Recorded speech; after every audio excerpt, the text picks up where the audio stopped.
പ്രിയമുള്ളവരെ, രണ്ടാളിതാ മതിൽമ തോണ്ടിയിരിക്കുന്നത്. അപ്പൊ എന്താ എന്ന് നിങ്ങൾക്ക് അറിയണ്ടേ? വീഡിയോ കണ്ടോളൂ. രാവിലെ തന്നെ ചായയും കുടിച്ചിരിക്കുമ്പോഴാണ് നമ്മുടെ അല്ലമീന്റെ കോൾ വരുന്നത് കേട്ടോ. ഞാൻ ബാംഗ്ലൂർ എത്തിയിട്ടുണ്ട്, ഇന്ന് ഫ്രീ ആണെങ്കിൽ കൂടെ പോരണോ എന്ന് ചോദിച്ചിട്ടാണ് ആള് വിളിച്ചത്. അപ്പൊ ആൾക്ക് ഇന്ന് ഇവിടെ ഒരു ഇന്റർലോക്കിന്റെ കമ്പനിയിൽ വെച്ചിട്ട് ഒരു മീറ്റിംഗ് ഉണ്ട്.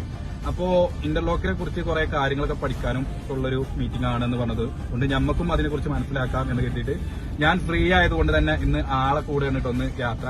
അപ്പൊ ഇന്നത്തെ വിശേഷങ്ങൾ മൊത്തം അല്ലമീന്റെ കൂടെയുള്ള വിശേഷങ്ങളാണ്. ഓക്കെ, അല്ലമീനെ ചെറിയ രൂപത്തിലൊന്ന് പരിചയപ്പെടുത്തി തരാട്ടോ. 27 വയസ്സിൽ സ്വന്തം ബ്രാൻഡ് നെയിമിൽ മിസ്റ്റർ റോക്ക് എന്ന ഒരു കമ്പനി സ്റ്റാർട്ടപ്പ് ചെയ്തു. 6 വർഷം കൊണ്ട് 20 പേർക്ക് മിസ്റ്റർ റോക്കിൽ ജോലിയും കൊടുത്തു. ആ ഒരു കമ്പനിയുടെ ഓണറാണ് ഈ നിൽക്കുന്ന അല്ലമീൻ. കേരളത്തിൽ നിർമ്മിക്കുന്ന ഇന്റർലോക്ക് കമ്പനികൾക്ക് ഒരു കുടക്കീൽ എന്നോളം അതിന്റെ കെമിക്കൽ മിക്സിംഗ് റെഡി മിക്സ് ആയിട്ട് കൊടുക്കുന്നതാണ് അല്ലമീന്റെ കമ്പനി. നമ്മുടെ കേരളത്തിൽ നിർമ്മിക്കുന്ന ഇന്റർലോക്കിന്റെലേറെ വ്യത്യസ്ത മോഡലുകളും വെറൈറ്റി ഡിസൈനുകളും ഇവിടെ ഉണ്ട്. അത് കാണാനും അതിനെക്കുറിച്ച് പഠിക്കാനുമാണ് അല്ലമീൻ ബാംഗ്ലൂരിൽ. ഏതെങ്കിലും ഒരു മെറ്റീരിയലിന്റെ പ്രൊഡക്ഷൻ യൂണിറ്റ് അല്ലെങ്കിൽ ഒരു കമ്പനി വിസിറ്റ് ചെയ്യാൻ ഒരു അവസരം കിട്ടിയാൽ അത് നമ്മൾ ഉപയോഗപ്പെടുത്തണം. അതുകൊണ്ടാണ് ഇന്ന് ഞാൻ അല്ലമീന്റെ കൂടെ കൂടിയത്. നമുക്ക് അതിൽ നിന്ന് ഒരുപാട് പഠിക്കാനുണ്ടാവും. നമ്മുടെ കേരളത്തിൽ നിർമ്മിക്കുന്ന ഇന്റർലോക്കിനെ കുറിച്ച് എന്തെങ്കിലും നിങ്ങൾക്ക് ഡൗട്ട് അല്ലെങ്കിൽ ഇതിന്റെ ക്വാളിറ്റി മനസ്സിലാക്കാൻ, അതിന്റെ എന്തെങ്കിലും കാര്യങ്ങൾ അറിയാനുണ്ടെങ്കിൽ അല്ലമീന്റെ കോൺടാക്ട് നമ്പർ നമ്മൾ ഈ വീഡിയോന്റെ താഴെ കൊടുക്കുന്നുണ്ട്. അതിൽ വിളിച്ചാൽ നിങ്ങൾക്ക് അത് വിശദമായിട്ട് അതിനെക്കുറിച്ച് പഠിക്കാൻ കഴിയും. ഈ ഒരു കമ്പനിയിലും ഒരുപാട് വെറൈറ്റി മോഡലിലുള്ള ഇന്റർലോക്കുകളും അതുപോലെ നമുക്ക് വാളുകളും മതിലുകളൊക്കെ കെട്ടാനുള്ള ബ്രിക്കുകളും